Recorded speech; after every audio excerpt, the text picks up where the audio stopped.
নমস্কার, শম্পার রান্নাঘরে আপনাদের সবাইকে স্বাগত। আরেকটি নতুন রেসিপিতে আমি আরেকটি নতুন রেসিপি নিয়ে আপনাদের জন্য হাজির হয়েছি। সাউথ ইন্ডিয়ান স্টাইলে ডালের রেসিপি। এই ডালটা খেতে কিন্তু অত্যন্ত সুস্বাদু হয়, এর গন্ধেই বাজিমাত। এর জন্য নিয়েছি সজনে ডাঁটা, মটর ডাল আমি আগেই ধুয়ে ভিজিয়ে রেখেছি 100 গ্রাম, সর্ষে, শুকনো লঙ্কা ফোড়নের জন্য, তেঁতুল নিয়েছি একটু, দুটো কাঁচা লঙ্কা, হলুদ, লবণ, একটু চিনি, আর লাস্টে দেবো একটু ঢ্যাঁড়স ভাজা। ঢ্যাঁড়স ভাজা দিয়ে ডাল একটা অদ্ভুত লাগে। আমি ডালটা আগে 2-3টে সিটি দিয়ে সেদ্ধ করে নেব। যেহেতু ভিজিয়ে রেখেছিলাম তাই বেশি একটা সিটি দিতে হবে না, খুব তাড়াতাড়ি সেদ্ধ হয়ে যাবে। স্বাদ মতো লবণ দিয়ে দিলাম। এবার দেব দুটো কাঁচা লঙ্কা। আমি এখানে দুটো কাঁচা লঙ্কা দিয়েছি, আপনারা যে যার স্বাদ অনুযায়ী লঙ্কাটা অ্যাড করবেন। ডালটা কিন্তু সেদ্ধ হয়ে গেছে। এবার ডাঁটাগুলো দিয়ে আমি কিন্তু সিটি দেব না, ঢেকে দিয়ে সেদ্ধ করব। সজনে ডাঁটার কিন্তু অনেক উপকারিতা রয়েছে। সজনে ডাঁটায় প্রচুর ক্যালসিয়াম থাকে। দিয়ে দিলাম তেঁতুল। তেঁতুল আমি খুব একটা বেশি দিইনি, খুব টক কিন্তু এটা ভালো লাগবে না। হলুদ গুঁড়ো দিয়ে দিলাম 1/2 টিস্পুন। যাদের গাঁটের ব্যথা আছে, হাড়ের ব্যথা আছে, আর্থারাইটিসের পেইন যাদের হয় তাদের কিন্তু সজনে ডাঁটা খাওয়া ভীষণ উপকার। এছাড়া পক্স, হাম হলে এই সজনে ডাঁটা আমাদের অ্যান্টিবায়োটিকের কাজ করে। ডাল আর ডাঁটা সেদ্ধ হয়ে গেছে তেঁতুল দিয়ে। ডালটা কিন্তু পরে ঘন হয়ে যাবে, তাই আমি আগে থেকেই একটু পাতলা করে রেখেছি। এবার একটা কড়াই ওভেনে বসিয়ে দিয়েছি। এবার সর্ষের তেল দিয়ে দিলাম 1 চামচ মতো,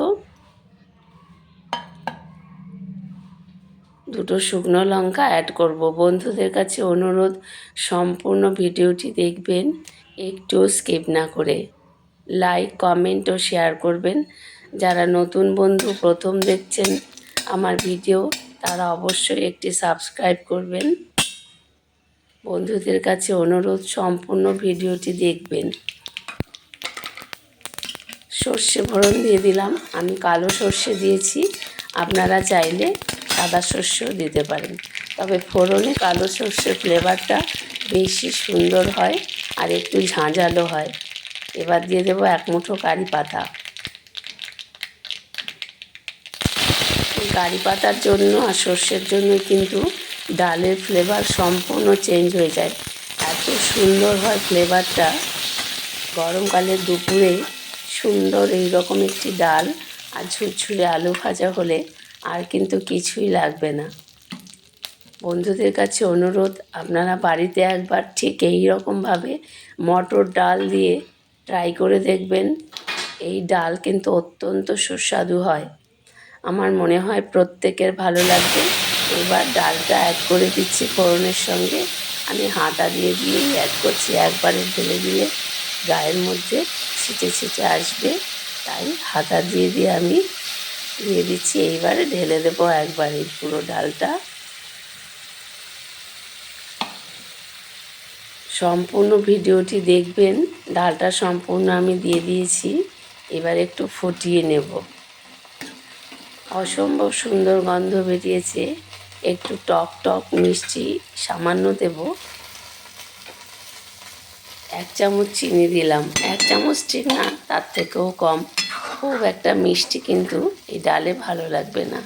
আমি জাস্ট টেস্টের ব্যালেন্সের জন্য এইটুকু চিনি অ্যাড করলাম। ঢ্যাঁড়সটা আমি আগেই ভেজে রেখেছিলাম। এই ঢ্যাঁড়স ভাজাটা এবার আমি অ্যাড করব এর সঙ্গে। খুব কড়া করে ভেজে নিতে হবে ঢ্যাঁড়সটা, যাতে একটু কাঁচা না থাকে। এইবার নেড়ে চেড়ে সামান্য ফুটিয়ে নামিয়ে নিলেই ডাল রেডি। তারপর গরম গরম ভাতের সঙ্গে পরিবেশন, জাস্ট অসাধারণ লাগে। আপনারা বাড়িতে একবার অবশ্যই ট্রাই করবেন, দেখবেন কত সুন্দর খেতে লাগে এরকম ডাল। সাউথ ইন্ডিয়ানরা এই ধরনের ডালের রেসিপি ব্যবহার করে। এবার নামিয়ে নিচ্ছি ডালটা। বন্ধুদের কাছে আবারও অনুরোধ, সম্পূর্ণ ভিডিওটি দেখবেন, একটু স্কিপ না করে। লাইক, কমেন্ট ও শেয়ার করবেন। আর যারা নতুন বন্ধু তারা অবশ্যই একটি সাবস্ক্রাইব করবেন লাইক কমেন্টের সাথে সাথে। দেখুন কত সুন্দর ডাল হয়েছে। এইবার গরম গরম ভাতের সঙ্গে, গরমের দুপুরে, এছাড়া সজনে ডাঁটার তো ভীষণ উপকারিতা রয়েছে, তেঁতুলেরও উপকারিতা রয়েছে শরীরে। গরমকালে স্বাস্থ্যের জন্য আমাদের টক খাওয়া ভীষণ প্রয়োজন। আপনারা প্রত্যেকে ভালো থাকবেন, অপেক্ষা করবেন আমার নতুন নতুন রেসিপির জন্য।